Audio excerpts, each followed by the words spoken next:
Welcome to 1 million. Welcome to 1 Million Cups Richmond. We meet every Wednesday at 9 a.m. and thankfully we've had visitors come from out of state because of the virtual experience. We are in the process of creating a hybrid experience where people will be able to come in person. So please stay tuned for that. So the mission of 1 Million Cups is to lower the barrier of access to education, resources, and connection for all types of new and aspiring entrepreneurs throughout America. We've been around for 6 years, 150 communities, 1,000 organizers, and about 12,000 entrepreneurs impacted each month. Our focus is presentations and not pitches, authentic connections instead of networking, and we are definitely for the community, by the community, and we're intentionally inclusive. 113,000 people attend 1 Million Cup events, 67% reported attending events to the community engagement aspect, 64% reported attending to connect with entrepreneurs. This is our footprint in the Southeast region. This is our team. Again, the focus is not to be a sales pitch or investor pitch, but to share the struggles and challenges and crossroads that we all face as entrepreneurs, kind of like an entrepreneur support group. And then we share ideas on how to navigate moving forward. And companies are less than 5 years old and open to, again, every industry. All right. So now I will turn it over to our speaker for the day. Thank you for taking time to speak today. Truly my honor. Thank you all so much. This is my second speech with 1 Million Cups Richmond specifically. And just a bit of background, I'm originally from Alexandria, Virginia, but went to school at one of the greatest schools I know of. So it'll be no surprise to most of you here, even the Metro Detroit folks, VCU. Okay, I thought that was going to get a bit of, but I guess folks are on mute, so I thought that was going to get a big, I'm in Virginia actually right now, so I went to school here and grew up here. I went to Virginia Wesleyan, so I'm very familiar with you. Beautiful, beautiful. Thank you for the thumbs up. Thank you for the couple claps I saw. So yeah, I went to VCU and got a degree in marketing. I'll tell you just a little bit about myself because it actually dovetails really beautifully into what kind of inspired Farmacy Food, and I'll try to be brief about it. So after graduating from VCU, I joined Deloitte Consulting, where I primarily consulted for federal agencies. After being there for close to a couple of years, was looking for something a bit more meaningful and impactful. I had did a pre-MBA program at Yale, as well as a Harvard Business School. I was going to pursue my MBA at Harvard, had a change of heart, and serendipitously found out about a program called Venture for America, which is a program I did in 2013. Through that, I ended up getting an opportunity of a lifetime, which actually brought me to Detroit full-time, because I should say that one of my first engagements with Deloitte was in Detroit. And it was when Detroit was wildly different than it is today. And just to put it in context, I think a lot of people really started to become aware of what was going on in Detroit when Detroit was going through bankruptcy. But that bankruptcy was more of a formality. In fact, by the time the city went through its bankruptcy in 2013, it was already on an upswing. It was everything that I think a lot of people thought it was when I first saw Detroit in 2011. So anyway, I moved here in 2013, summer 2013, where I was working with Dan Gilbert on special projects. And Dan Gilbert's the guy that founded what's now known as Rocket Mortgage. I'm forgetting all of a sudden, but it was known as Quicken Loans and started as Rock Financial. And so in any event, I worked with him closely for a year before we co-founded a company together, which is a tech startup that I would end up leading as CEO for about a year before, unfortunately, I got pushed out of it. Not by him, but it couldn't happen if I just saw it off. We still enjoy a relationship today. It's just not nearly the same as what it once was, which is fine. After that, I started buying a lot of real estate in Detroit. got lured back home to the DC area. I was on the fast track of becoming a partner of a local government contracting firm, and was basically paid to dress up, look a lot nicer than I do right now, become buddies with government officials, win contracts for our firm. This by far was the sleaziest thing I'd ever done, the sleaziest thing I ever planned to do. I don't intend to go about my life doing those type of things any longer. But after that experience, I wasn't even there for a year. And after it, I was pretty distraught because back to back, I gotten to see our system from 3 different angles, in such a way I couldn't unsee things I saw. And what I saw really challenged my understanding of the way capitalism is meant to work and operate. And I guess, you know, at the end of the day, perhaps a lot of us kind of understand increasingly, I mean, amidst a growing gap, not only from an income inequality perspective, but a wealth inequality perspective, and that growing gap. I think a lot of us are aware that there's something that's up. Something isn't working for too many of us. I think there's an awareness that is increasingly becoming pervasive across our nation. But there's a difference between having a general awareness and seeing it right before your eyes, and then seeing it like literally back to back in 3 different angles, you know? So I saw nonsense on the federal government level and some of the stuff that happens there that maybe isn't a surprise to many of the people on this line. Got to see some of the things that, well, a lot of things that are being afforded to ultra high net worth individuals that definitely are not being afforded to me, and likely are not being afforded to you all. And I got to see some of this in Detroit, but when I went back to DC, got to see the inner workings of the business of municipalities and witnessed things that were far worse than what I even saw on the federal level. And so after that, man, I was just pretty distraught, and I was pretty depressed because I won't go into those details. I'm going to get right back to the script here. But I feel that sharing that is really important to helping you understand a bit of why everything I'm doing from here on has a social mission at the core of it. And then I try to get really creative about how we wrap an economic engine around that thing such that it can sustain itself, while even potentially getting off the ground without requiring a tremendous amount of money, because we're really trying to attack systemic issues at the root of those issues. And what I have found is that there are, I think there's a lot of people that are ready for change. I think there are a lot of people that have resources that have gotten those resources in ways that they've gotten those resources based on the current design of our system, and have found even increasingly clever ways to entrench the current system as is. And so we shouldn't put ourselves in a position where we're reliant on folks that are, that essentially have no reason to want to rock the boat, because this boat is working damn well for them.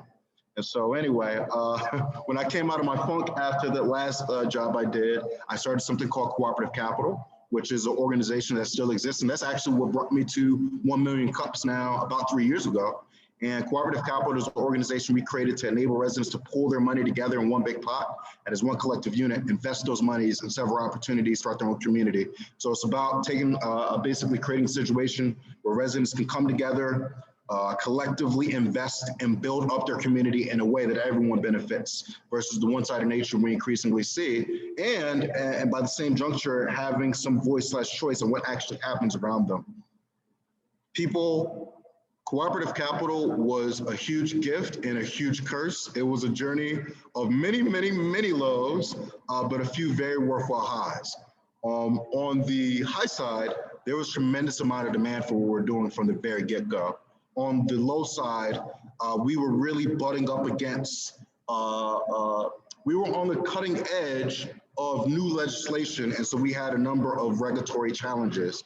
And it was actually through getting past one of the biggest regulatory challenges I faced in that journey that Farmacy Food came to me. The long story short there is we had just gotten past, oh my goodness, we had gotten past an investigation. And that investigation was settled, and you can Google and find out about it if you'd like. I won't go into too much detail unless you're interested in that. But we got past it, thank God. And I was excited about that. It was like a huge breath of relief. We never did anything wrong, but there were technical challenges that we were confronted with. And I think that the real interesting thing about what we're doing with Cooperative Capital is we were leveraging new legislation and we're being really innovative about it. And there weren't any precedents for what we're doing. So it was very easy for state regulators to kind of look at us and kind of try to apply additional scrutiny, especially because we were dealing with securities and we were trying to open up this idea of doing private equity style investment for everyone. And so anyway, we got past this. It was a huge breath of relief, but I was still very sluggish and depleted. And I knew why, but I also knew that the major stressor was behind me. And so, and this was going on for weeks. I was trying to do everything I could to kind of just get back to my enthusiastic, energetic self. And like, let's get back and let's, that whole thing, and I just did not have it in me. And I was sitting at my desk one day, just kind of like trying to take things off the table. I knew that my diet and nutrition was not good. In fact, there are other words that are bad words that I could use to more properly define what my diet and nutrition was like at the time. And so I was just sitting at my desk kind of thinking to myself, man, if there was ever a place that would take my health information and use that to create meals that were optimal for me, I would give them whatever information they requested, because I felt like if I was fueling myself with the right stuff, that would be one less thing to have to be concerned or worried about. And that could be extremely helpful. Good morning.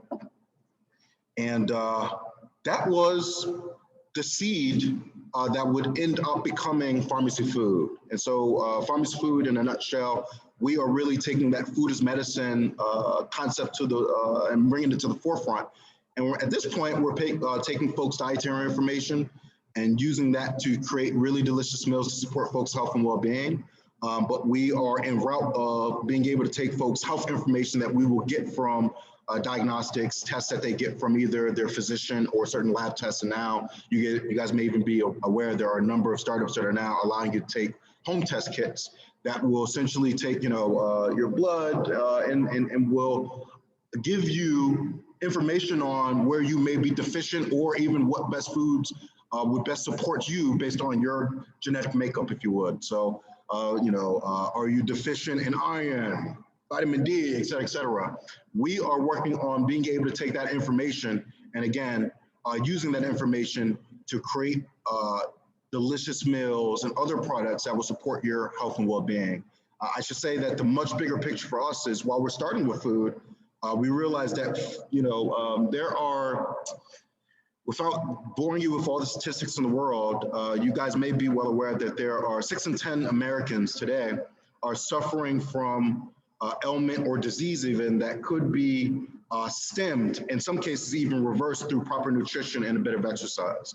So, and these are things like diabetes, hypertension, the list kind of goes on.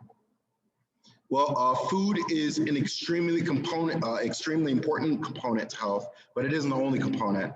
And so our much bigger picture, or much bigger ambition, is to go on a holistic health journey with our customers. And we're just starting with food as an entry point, kind of the beachhead to begin a relationship with our customers. Pre-pandemic, and very fortunately, I can now share that we're beginning to have these conversations again. We began having conversations with a number of gym owners, yoga studios, massage therapists, life coaches, et cetera. And we got them open to the idea of offering our future customers an initial sizable discount and also referral fee. Back then, back in napkin-wise, we make more money from those referral fees than we would from selling food. And the idea was that we would actually potentially leverage that to be able to lower the pricing of our food in order to bring more folks into our ecosystem. At the end of the day, what we're really trying to do is we're trying to create an ecosystem of all the preventative health interventions that exist that will support a person basically being able to arrive at their optimal self. Realizing that, like, all of us want to be healthier, we want to be more energetic, we want to be more successful, et cetera, but like, there are all these things that are in the way of that. So, how many of us, just by show of hands, and now that I say that, okay, so if you don't have video, if you could use the reactions, by show of hands, how many of us have tried a diet or an exercise program? Awesome, okay. I'm seeing about 90% plus. How many of us have started those things and then found ourselves falling short and maybe even stopping? Okay. So about 75% of those hands. And the real deal is like, we want this. We want to be healthier, excuse me. But it's like difficult, epicurely difficult. I don't know exactly why, but what we're doing right now is we're being extremely experimental and basically trying to figure out all the ways we can be, in an ethical way, of course, to make that pathway, to make that journey more accessible, more affordable, and more convenient. And the way we're doing that, really briefly, and in a second, I'm going to shut up because I'd much rather this be open conversation, but I'm going to tell you our strategy on how we're going about trying to make this more affordable and accessible. I'm going to tell you some of the challenges we face, and then I'm going to shut up.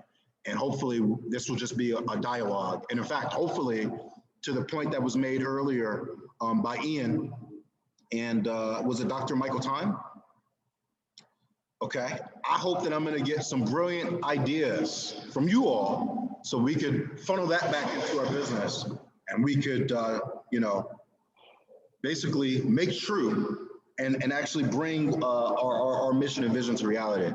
So I'm planting that seed, and I believe in the group that we have around us that this is going to be possible. So it's with gratitude that I say this. I'm not saying get flippant. All right, cool. So our strategy is basically everything we're trying to do is to be very overhead light. So we are leveraging underutilized commercial kitchen space, primarily through religious institutions, so churches and schools. So in fact, our first large commercial kitchen space that we were very fortunately given is within a college. Marygrove College. And in fact, what you're seeing behind me is one of the rooms we're in. And just around the corner is kind of our headquarters. It's a very large commercial kitchen space that we've been very fortunate to be stewards of. And we basically prepare meals in bulk. We quick chill them, refrigerate them, and then we distribute them to folks in a few ways. One of those ways is through a meal subscription program that we're going to be rolling out. And the meal subscription program is not unlike what you guys have seen, perhaps with like a Blue Apron, but instead of it being a meal kit, these are prepared meals that are delivered and are ready to be eaten at folks' convenience. The second way is we allow folks to basically just order online from us directly and just pick up orders. That's kind of one-off, more transactional.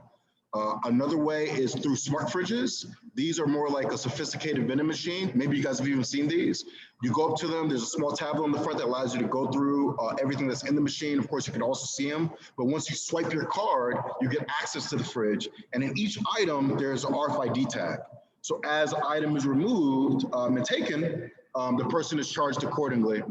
And that is a device that we are putting into apartment buildings, college campuses, office spaces as those start to reopen again, and hospitals.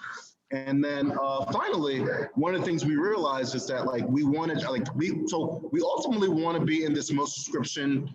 The meal subscription piece is probably the most ideal relationship we want to have with our customers, because in that they're getting a minimum of 5 meals. It basically allows us to work on becoming a lion's share provider of the meals a person will eat on a weekly basis. And it's at that point that we can really get deep into the personalization. We can really get deep into the efficacy of our meals actually having an impact on their health and well-being. But we also realize there's just, at this point, I think while that's becoming more popular, there's many more people that are going to physical places versus actually subscribing. And in fact, even myself, it's really difficult for me to think that I'm going to subscribe to any meal subscription service without having tried their food and being comfortable with it and knowing that, first of all, I actually like this. That's because another big thing is there's only a small fraction of people that are willing to sacrifice the taste of food in order to receive a health benefit. And let's just be honest about that and be realistic. So part of our thing is to make our food first and foremost taste extremely good, make sure that it's nutritious. And then another thing that's extremely important is to make sure that's affordable.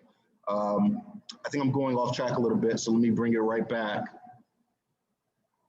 Okay, so yeah, that's the way we distribute our meals. And then, yeah, we want to play in that, that meal subscription place primarily with our customers because of the benefits it allows us to have, that the more entrenched relationship that allows us to have, the intent of being able to do tracking even, and so on and so forth. But we also realize that there is that issue of like, folks need to try the food, make sure they're comfortable with it. And towards that, we felt that having retail locations would be extremely important, but those are extremely expensive. We then realized that there is like a business that already exists crisscross throughout the nation that are recognized as food service establishments. And as such, they're allowed to sell fresh food out of their locations. And another thing I should share is that like everything we're trying to do is to be additive to the community. So we don't want to necessarily replace things. To the extent we can, we want to embed ourselves and empower and help build up other organizations that already exist. So we are partnering with local coffee shops, and essentially we're embedding ourselves into these coffee shops. Most of these coffee shops are, so not cafes that offer food service, but coffee shops that maybe have pastries and such. And when you talk to them, one of the biggest bit of feedback they get from a number of their patrons is that there's a desire for food, specifically healthy food, in fact. And so what we're doing is we are embedding ourselves, and a kiosk isn't the right way to really describe the way we're embedding ourselves, but it's probably the best way to quickly visualize the way we're embedding ourselves. Think of it as retail within retail, and we're extending our food operation through that. So those are the number of the creative ways we are distributing the meals that we're preparing in our kind of central kitchen model. And the beauty of it is that between the smart fridge and embedding ourselves in the coffee shop, that costs about $5,000 to $7,000 to set up, which is wildly cheaper than your typical restaurant, which would be at the very bare minimum $300,000, but typically ranging $500,000 to $1 million. So that allows us some geographic scalability as far as being able to pop up a number of locations. And there's another kind of facet or another piece of our strategy that is more technology enabled in the context of a mobile app that we've developed that's stupid simple. But I will spare you all the details of that because we started developing that mobile application and realized that there wasn't going to be enough utility to make it worthwhile just yet. So we even halted that. But folks, in a nutshell, our mission is to make health and wellness radically affordable and accessible. We're starting with food. Again, over time, what we're looking to do is learn more about our customers, their motivations, their goals, their challenges, and we're then looking to connect with all these other preventative health interventions, as well as expanding the number of products that we offer. So right now it's just meals, but we're already working on a beverage line, smoothies, juices. We're even looking at the potential of personalized vitamin, et cetera, et cetera. But again, our mission is just trying to make health and wellness radically affordable and accessible. And we're looking to do wild things ethically, but we're looking to be very experimental towards that end because this shit is that important. The last thing I'll say, and then I promise I'll shut up, is that like, I think back to myself a couple years ago, three years ago now, when this kind of came to be, when I was just depleted. And I think about so much of us that like have beautiful visions, have the potential, like beautiful for very much like living out like the life that we envisioned us to have. But then I look around and for various reasons, the number of stressors, all the various factors that just have us going through the day such that as we get through our day, we're just depleted and exhausted. And so then, you know, regardless of what your responsibilities are, far too many of us, when it's 5 or 6 p.m. and we're done with the day, we're done. The last thing we want to do is anything that's beneficial for us, right? So far too many of us, myself included at times, just like want to plop down on the couch, want to numb myself with Netflix. Others, and myself at times, maybe will reach for a beer or some other a drink or or anything, things that aren't beneficial to us. And I think it's simply an energy issue. I'll give you one. I keep saying this one last thing. I almost feel like one of those infomercials, but there's more. But anyway, one last thing. I'll give you a stat that I found in a study that was released in 2003, just to kind of speak to how big this issue is. There was a study done in 2003, it shared that the average woman in 1953 could have her vitamin A needs met by eating 3 peaches. Fast forward to 2002, that same woman would need to eat 53 peaches and to get the equivalent vitamin A. And it's because of the monochromatic nature of our agricultural system. There's a number of factors that have basically led to a situation in which a lot of the food that we're getting, if not processed, and so all types of problems there are just very nutritionally deficient. And so a lot of the issues I see, from anxiety, depression, from just being exhausted mentally, physically, I think is an energy issue. And what we're really working on is trying to get really creative about how we could fuel people with the right energy to not only be able to get through the day, but to have enough energy after the day to make some more, to make better conscious decisions and to wage, I hate to put this in more of like a militaristic, but to wage or to fight the good fight. And so anyway, some of the biggest challenges we've had as of late is we started this business in the midst of the pandemic. We had a very clever marketing strategy that really leveraged in-person and community programming, primarily through us doing pop-up dinners where we'd have 20 to 30 people. Good.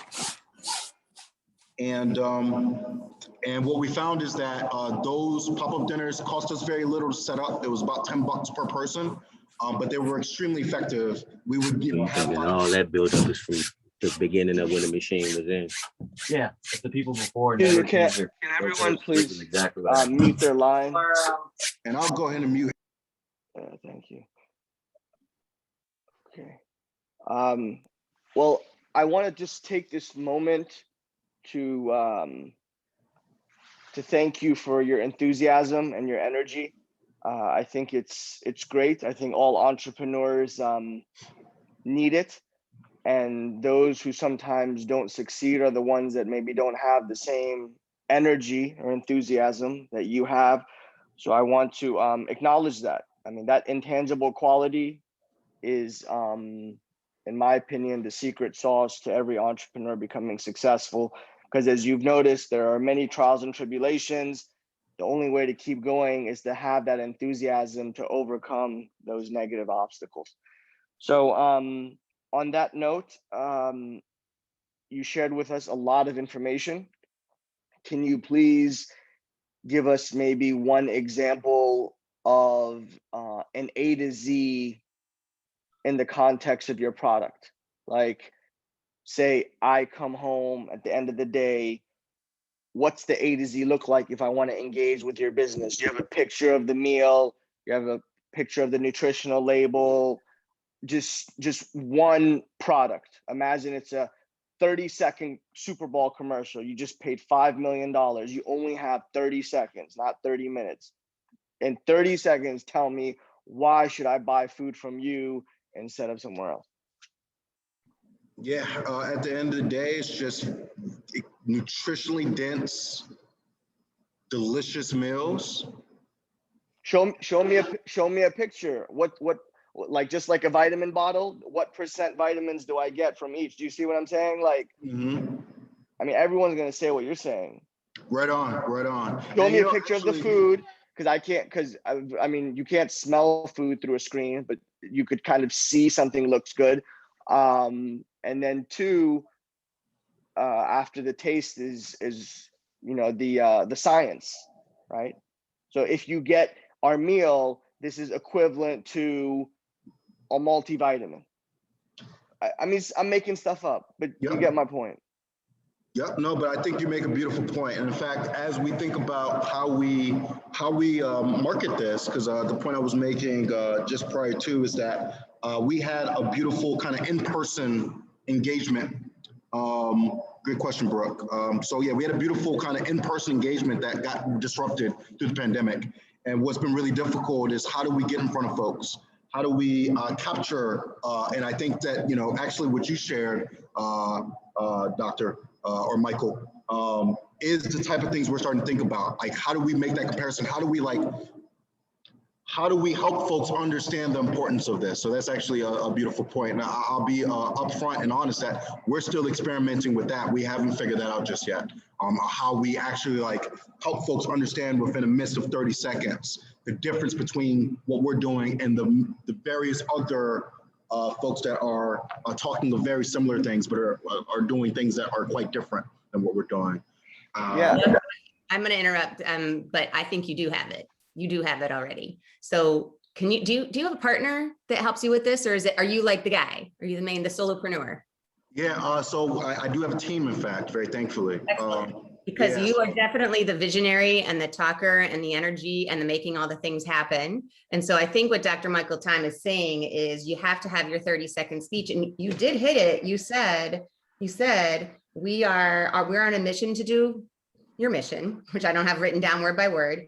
We are number 1 about taste, number 2 about nutrition, number 3 about affordability. So then when you do your 30 seconds, you have to see those things in your head. You have to see those things. Not, you know, this is why we started this. We're on a mission. We want to be in your community. We believe in the health of individuals. There's lots of ways we're going to get there. We'll share that later. We're all about the taste. We're all about the nutrition. We're about it being affordable. Why are we about the taste? Because you're not going to eat it. Why are we about it being nutritious? Because guess what? The science shows blah, blah, blah. And then it's affordable because we're using these 3 processes: a subscription, you can order it online, be your own whatever, or you can get it out of a smart fridge. Did I just do it in 30 seconds, Dr. Michael Time? Yeah, So no, that was great. Yeah, I mean, I think you do have it, Kwaku. You have it. Thank you. No, that was And then, beautiful. Thank you. do you have a website or no? Yes. Yeah, so, And Facebook too. Another thing you can do is, so when someone hears about what you're doing at a glance, they'll think of Blue Apron or some of these other ones, and they'll be like, brown? "Oh, this No, is it's not brown. It's gray dust. yeah, okay." Yeah, so people will think, you know, how are you different? And so they'll just say, "Oh, this is just another one of a different version of Blue Apron." So if you had maybe a comparison chart, right, where you had, you know, just like, you know, 5, 10, 20, whatever different categories, and then different columns. You're the first column, Blue Apron, all your competitors are the subsequent columns. And then you have the little check boxes that differentiates you from them. And maybe the angle that would make me at least choose you over them would be, I'm a scientist at heart. So if you have more data, maybe data I could put into my Apple Watch, it syncs with my Apple Watch, or there's an app. Maybe you're the first food company that has an app, so every meal goes onto your iPhone, gets tracked to your Apple Watch, gets tracked to your health data. You're like, oh, okay, I had this much of these calories, carbs, fat, whatever. So I think technology and science maybe what differentiates you from the Blue Aprons of the world. To what extent have you given that sort of topic thought? absolutely, no, and thank you for that. That's absolutely where we're going. That's what we're intending to do.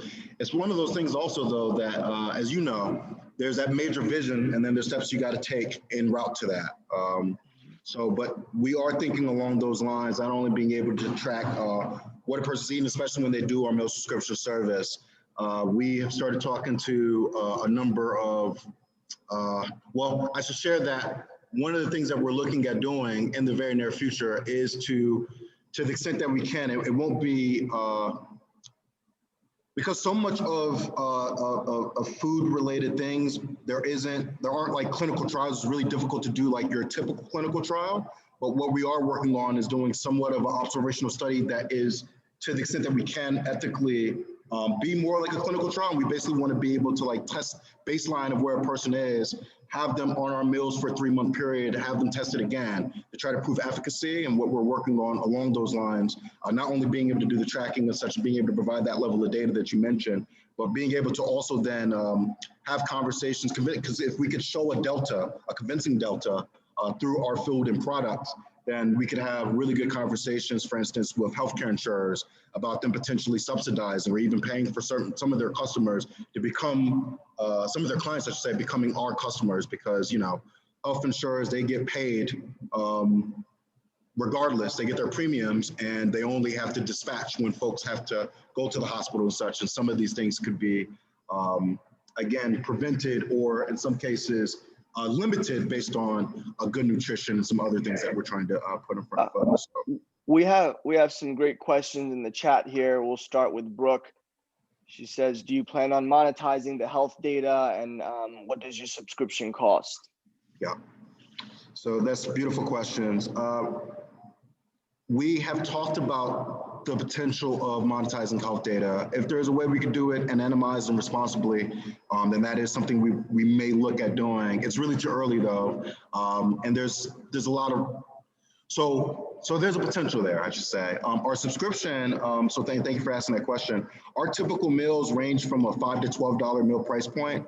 One of the things we knew was extremely important was making this affordable, and so in that vein, for all low-income residents, college students, educators, and senior citizens, as well as veterans, we provide our meals at a 40% discount to them. Which then brings that down to like $3 to $7 about, which then has our meals become competitive with fast food for a number of those folks. And we're really excited about that, because then that creates a situation in which, for so many people, I think that healthy food not being affordable is a barrier for far too many people, and it's a reason why a lot of people don't partake in healthier food, amongst a couple other reasons. We want to eliminate that excuse through that, and we felt that equity through food is essentially what we're doing. We're trying to not just level the playing field, but we're basically trying to make sure that what we're providing, which we think should be a human right, is accessible to everyone. And so our meal subscription cost was, if you come onto our website now and you see our meals, $5 to $12 range, our meal subscription would be a 25% discount from that.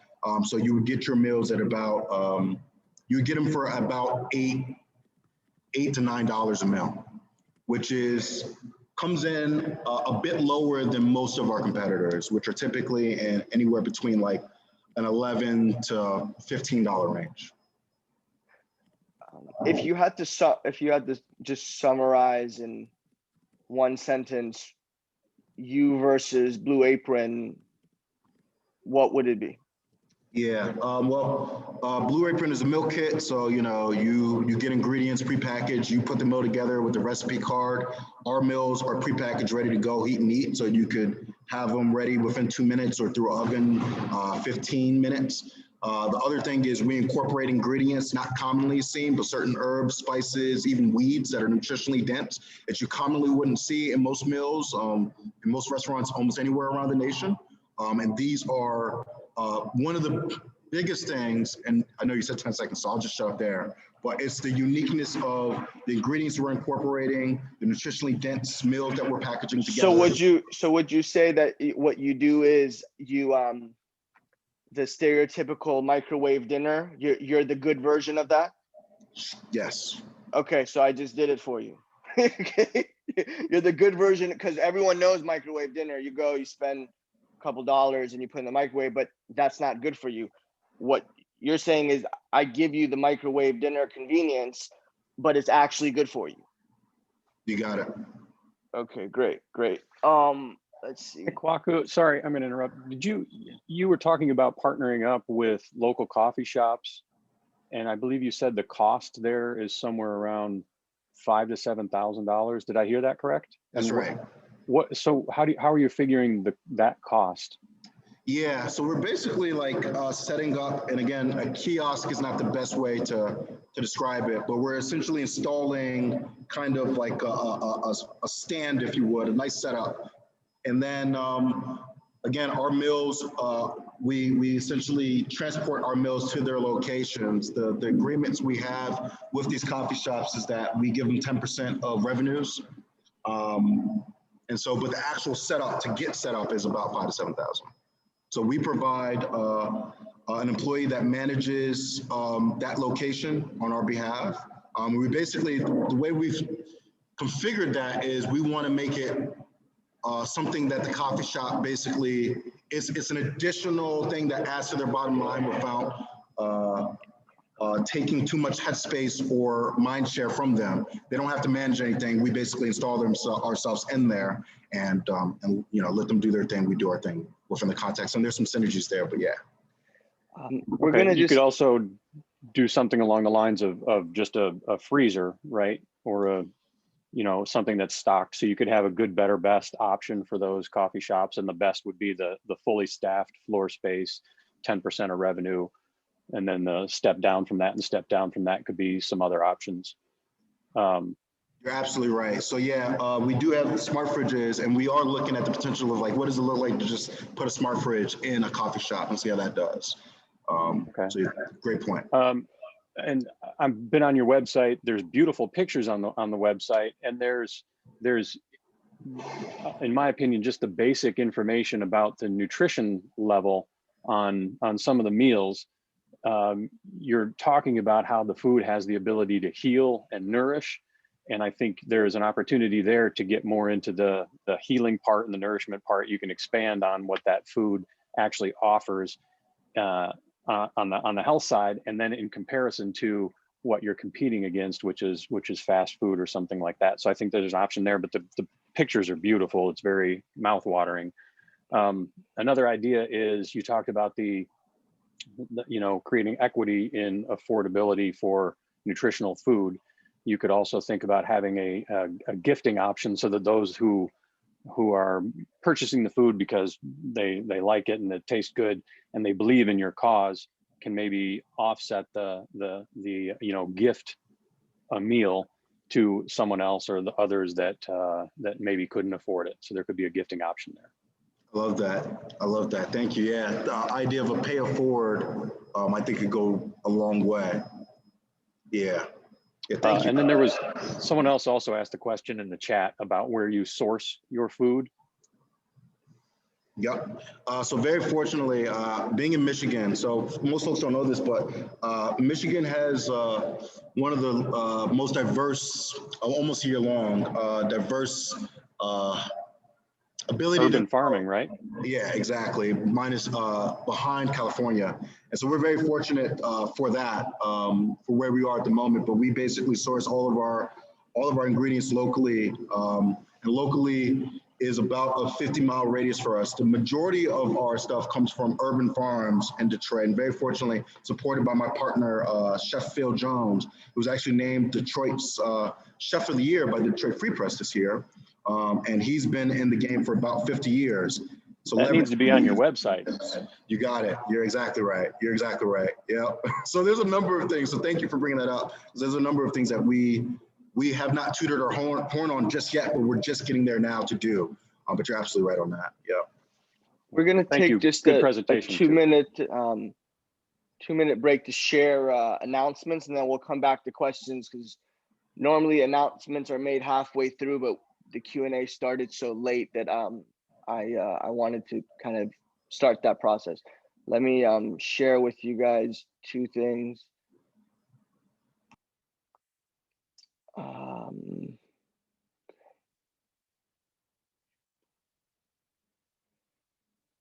All right. Startup Virginia and Venture South Virginia, they have a How to Pitch event Friday, July 9th and 23rd from 12 to 1. Richmond Eno has a presentation Wednesday, July 4th from 11 to 12:15, the future of supply chain. Chamber RVA and Hype, it's a professional development conversation, Wednesday, July 14th, 5:30 to 6:30. RVA Link Up Expo, Thursday, July 15th from 10 a.m. to 12. Metropolitan Business League is one of the most impactful nonprofits that I've experienced personally here in Richmond.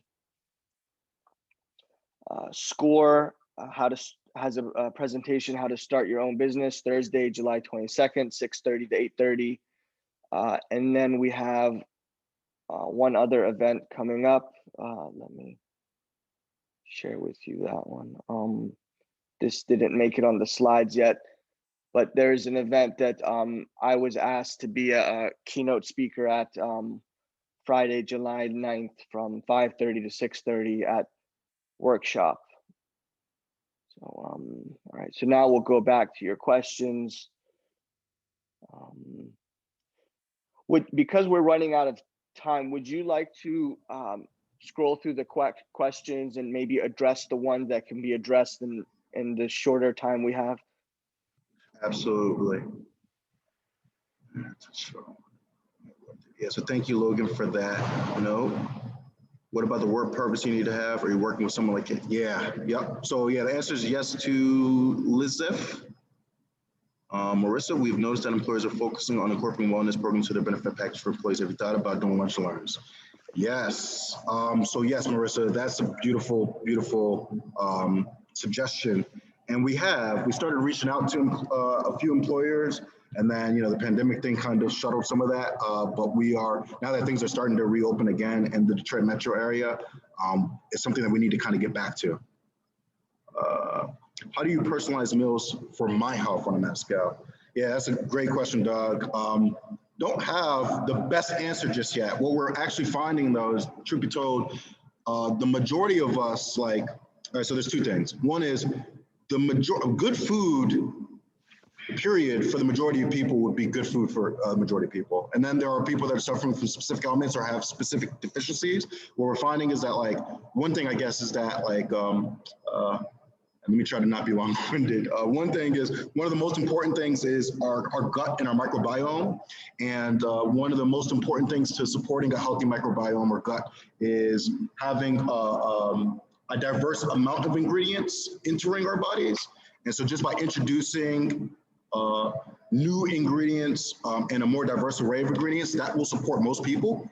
Our bodies. Do you mind if I understand what you're saying? Yep. It sounds like the idea is more about that than it is about personalization. Ought to be more about that than about personalization, because your enemy you're fighting isn't many people's healthy diets. It's bad diets like fast food.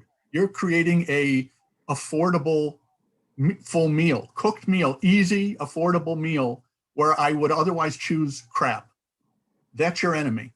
So the personalization angle, I believe, at the outset is kind of off. What you really are doing, what you're really doing is providing fresh, affordable meals for people who would otherwise not have access to them or don't think they would have access to them. Yet you're sourcing it from local, urban farms. Great.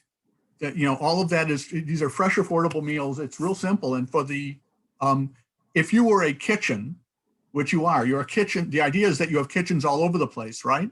That can then supply to deliver or be picked up. So it's as if you had restaurants all over my community and could deliver me or have me pick up fresh meals. That's a big point of difference versus the Blue Aprons and just picking up from my local restaurants of the world. So I don't know that you need to, at this juncture, go so far afield to deliver on your promise. Highly appreciate that. And frankly, I don't know that you can fight the Blue Aprons and the whatevers of the world who are national and have all of the capability to personalize or meals like that. You don't need to do that. I don't think. It sounds like you have a different idea. Yeah, so what I would say is that what you said is exactly where we are at this juncture. My highest hope is that as we continue to move and we continue to evolve as an organization, we'll be able to increasingly get to a point where we're able to do more personalization, realizing that a number of people that are suffering from similar ailments, similar solutions will help them, and then we'll just continue to hopefully incrementally, but step by step, but assuredly get to the point we're able to do increasing personalization. That's kind of our my vision for how we get there. So, but you'll get to them through their taste buds. Okay, cool, great job. Thank you. Let's see, and we're closing out at 10, correct? Okay, so. Are you going to close it at 10, Dr. Michael? Yes. Yeah. Kwaku, do you know Jerome Brown from Detroit Soul? No. You guys need to meet. So you guys need to meet. He might become a really good mentor of yours in this new adventure that you're in. He is the owner of Detroit Soul. Do you know Detroit Soul Food? It's in a community down in Southeast side. So he's in a couple different groups with me. He's gone through the Goldman Sachs program. He's like, moving and shaking to open a second location. He's all about getting fresh farm to table food to a community. They made it through the pandemic. He's just somebody I think you should partner up with. So I'm going to send you I'm going to talk to him first, but send you his contact. Right on. Highly appreciate that. Thank you. And it's funny, like I know Detroit Vegan Soul. I feel like I maybe even come across Detroit Soul before, but I can't put my finger on it. So I'm looking forward to that. Soul food, yep. Healthy soul food, trying to get it to same sounds like what you're doing, but they have a brick and mortar and they're opening a second brick and mortar, but you're like on a different plane, but on a similar type mission. You guys could really bounce off each other really well, I think. So I really appreciate that. I'm looking at John Brew's comment now. And thank you, Brooke, first of all, for that food desert thing. I think that could be highlighted and would be supportive of our social mission here. John Brew, have you thought about sharpening your value proposition? Yeah. So yeah, John, man, beautiful questions, man. And truth be told, man, we're still trying to figure that out. Like of our value propositions, because there's a couple things. Which of them would resonate most with our target audience? And we haven't identified a core target audience just yet. At this point, we've been kind of casting a wide net. We went operational in March, just a few months ago. And so we've just been casting a wide net just to see. We do think that this is something for everyone, truly. And I know, like, as someone that studied marketing, I know that you do have to have focus. So we have folks in mind that we think would definitely latch onto this more than others. But we really still purposefully want to like cast a wide net to see what comes in and then start to work around that. But yeah, we're still trying to figure that out. And thank you for that comment. It's something that we definitely need to do. Yeah, and this is John. If a quick follow-up, if and we can talk more offline, I'll connect with you, but a customer discovery interview process could be really helpful here. Yeah. Yeah, I completely agree. And that's something that we've tried to work on. It's funny because, like, this food business thing is extremely intensive, like as far as like time intensive, and so on and so forth. So there's a number of like good things that we have like great well-laid plans. And then in the midst of like working on the business and trying to help out and be assistive, and then try to do all these other things, I found it to be somewhat difficult thus far, although I would say we're making strides in that direction, and it's something that needs to be done regardless. But it has been a challenge of working on the business and the whole that working on your, working in your business versus working on your business and trying to find a balance there. But yeah, appreciate that, John. And maybe we could touch base after this. Sounds great. Thank you. Justin, thank you for your comments there. Yeah, thank you. Thank you, Logan. Yeah, so I see this comment about the cloud kitchens from, I'm blanking on the name, it's S. Thank you for that. Thank you, Gretchen. Thank you, Mike. Oh, beautiful, Mike. We'll look forward to seeing you. Awesome. Well, I guess that's my time, but yeah, thank you all so much for taking the time to listen and for offering all that you have. This is being recorded, so I'm gonna go back through this. I was gonna take notes and then realize it's being recorded. So I'm gonna go back and listen to the last 20, 30 minutes. I almost wish I would have been a little bit more shorter in my thing so that it provided more time to hear from you all, but thank you all so much to offer. Thank you for all that you do. And I think some of us have the similar issue where we have so much passion and enthusiasm for what we do. It just, when we get started, it's, it's hard to stop, right? And so the only, I guess, the comment I would say when you give other 1 Million Cups presentation is keep, and I guess I should have said this, but I just assumed you've done this before, so I didn't, but I'll take responsibility. Yeah. The pitch is supposed to be 6 to 10 minutes. So if we start, let's say, even a little late at 9:05, by like 9:15, we're done. And 9:15 to 10, you get all the questions. Normally, I would moderate all the questions and do a deep dive into each one. But because your presentation was longer than 6 to 10 minutes, we weren't able to do that. But I think if you apply that rule to other 1 million cups, you'll get a chance to hear from more participants. Absolutely. No, thank you for that. And I guess I'll get a second shot perhaps with Melissa here in Yeah. Metro Detroit. So Gonna I be appreciate super it. easy. So for anyone in Richmond too, if you want to apply to come to our Metro Detroit chapter as well, if you've already applied to 1 million cups like you have, you just need to go back in, log in, and then look for our chapter and apply, and everything you already put in there will show up. And then we have 2 coaches. I don't know if you guys have that in Richmond, but we have 2 business coaches that tag team off and give an hour of free business coaching and kind of help edge you into how to present for 1 million cups if you have other, presentations and stuff. So we have openings. I'd love to have you come in August, so we can see where you are a month from now. I think that'd be awesome. Melissa, when are your meetings? Our meetings are 9 o'clock on Wednesdays, every Wednesday. Okay, so it's the same time. Are you every week too? Yeah, every Wednesday at 9. So yeah. Okay, great. So, well, thank you, Melissa, for the invitation. It's always nice to have other chapters join in. So thank you, everybody, and we look forward to seeing you next Wednesday at 9 o'clock. Thank you. Sounds great. Thanks again, y'all. Thanks. Great job. Thanks, everybody. Thanks. Thank See ya. you.